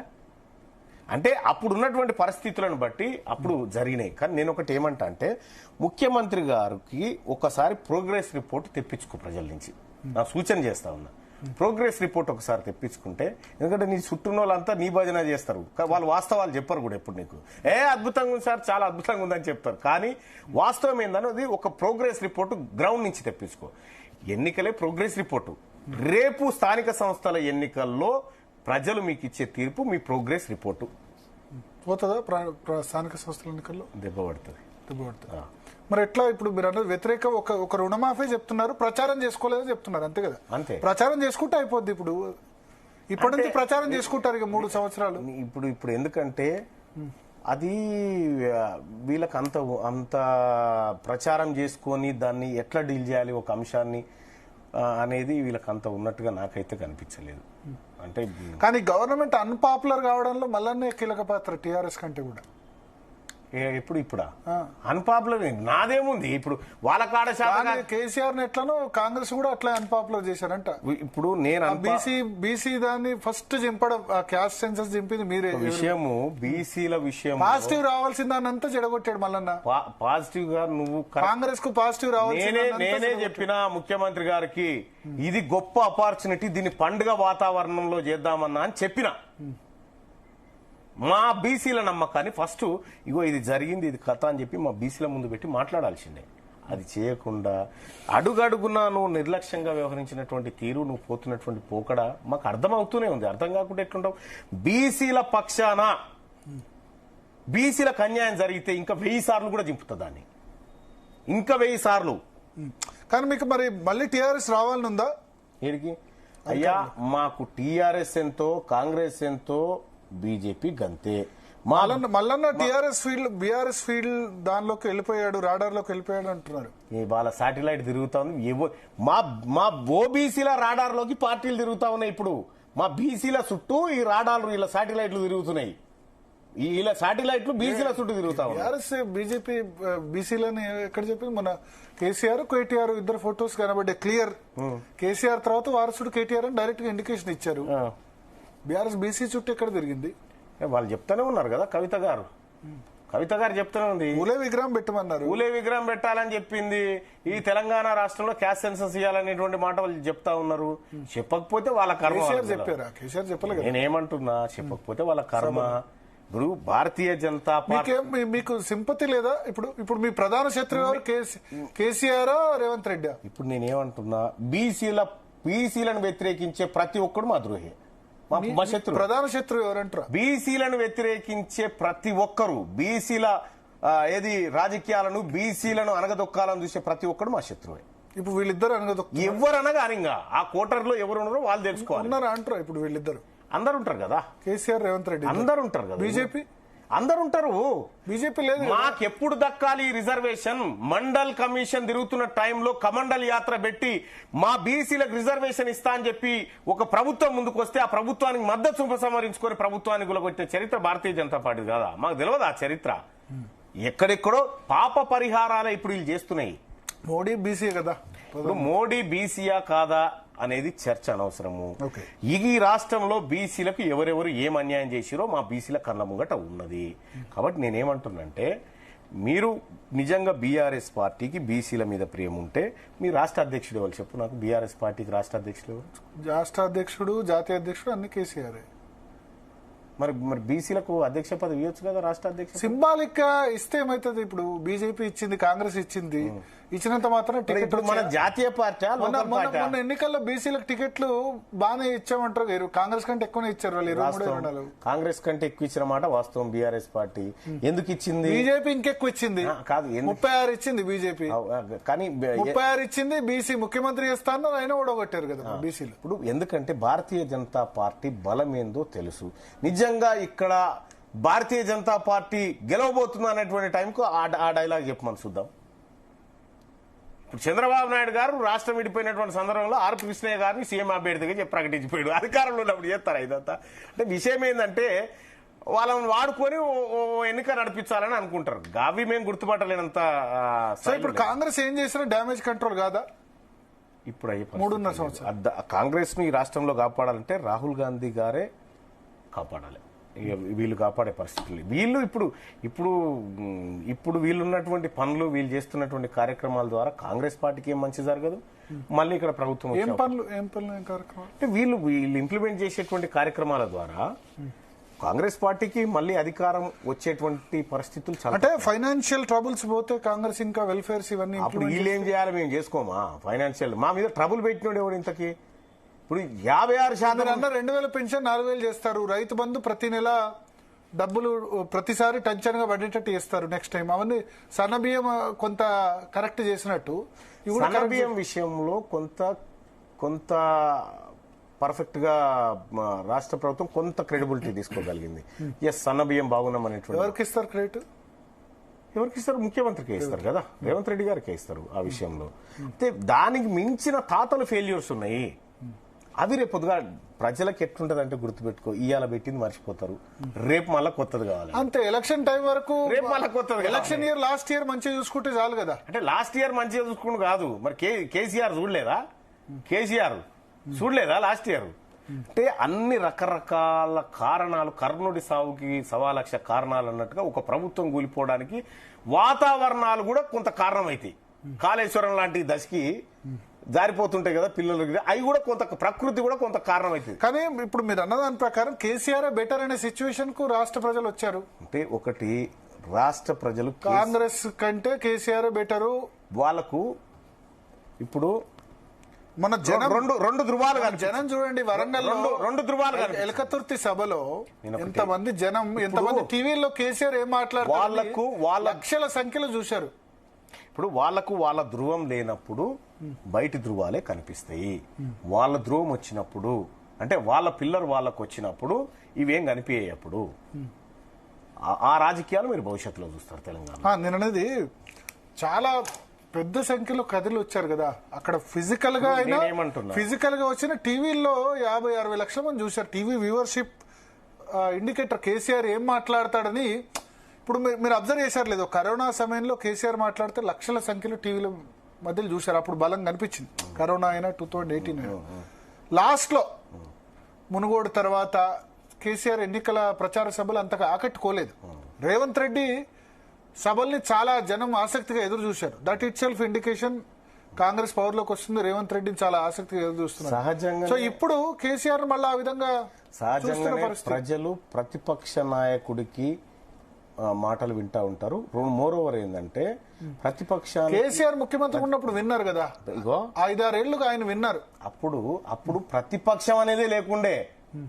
ఆ ఉత్తర కొరియా ఆయన ఉండేగా కిమ్ ఆ టైప్ లో ఉండే ఇక్కడ ఆ టైప్ లో ఉండే ఉత్తర కొరియాలో కూడా ప్రతిపక్షం అంటే మల్లన్న ప్రజలంతా ఓటింగ్ లో పాల్గొనాలి, ఓటు మాత్రం ఆయనకి వేయాలి.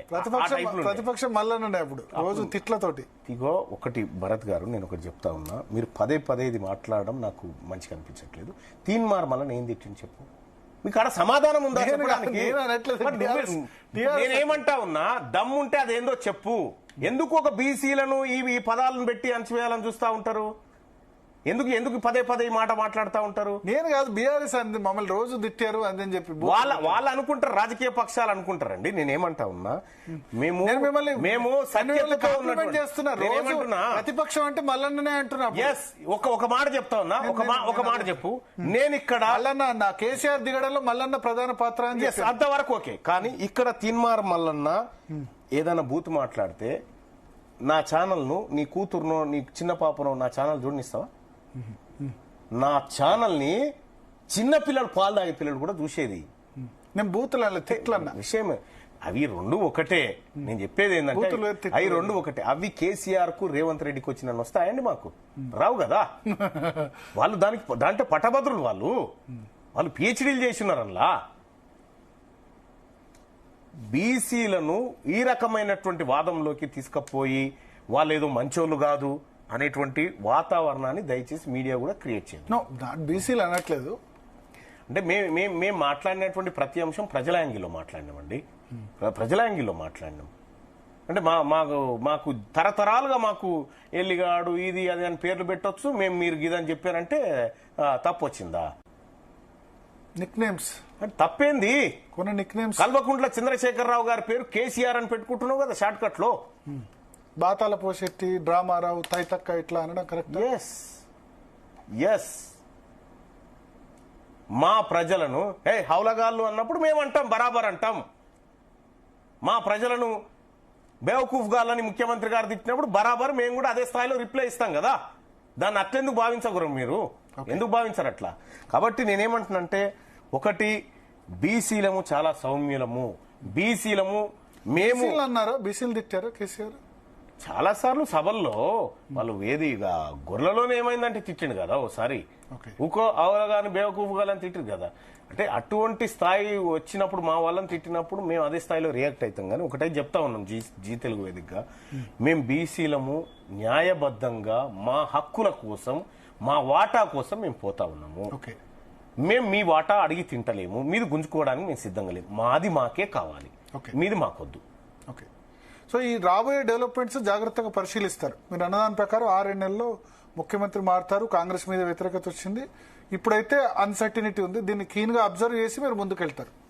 మీకు బీసీలకు లాభం జరిగేలా తప్పకుండా బీసీలతో, బీసీల చేత బీసీలం రాజకీయమే చేస్తాం. ఈ రాజకీయ పార్టీలు ఏం చేస్తామని మేము అవే చేస్తాం. బీసీ పార్టీ అధికారంలోకి వచ్చే సిచ్యువేషన్ వస్తుందా లేదా? అధికారం ఎందుకు రాము? ఈ రాష్ట్రంలో మెజారిటీ ప్రజలం మేము. మాదే అధికారం, మాదే సంపద, మాదే వాటా. అంటే నెక్స్ట్ సీఎం ను డిసైడ్ చేసేది కూడా మీరే? చేసేది మేము బీసీ సీఎం ని చేసుకుంటా ఉంటే డిసైడ్ చేసేది మేమే. బీసీలమే సీఎం ఈసారి. మీ పార్టీ నుంచే మీరు ఏ పార్టీ నుంచి వస్తారనేది అవుతారా? కానీ బీసీ సీఎం 2028లో బీసీ సీఎం మల్లన్న అవుతారా? మల్లన్న ఏమైతాడనేది గతంలో ఇక్కడ చెప్పినా, ఇప్పుడు కూడా చెప్తా ఉన్నా. రాజకీయ అవకాశాలు బీసీల పట్ల ప్రేమ, ఆప్యాయత, ఆ వర్గాల పట్ల ఆదరణ, ఆ వర్గాల మీద కన్సర్న్ ఉన్నటువంటి వ్యక్తులు బీసీ సీఎం గా అవుతారు రేపు. Okay, thank you Mallanna garu. మొత్తానికి మీరు అనుకున్న సాధించారు. Caste senses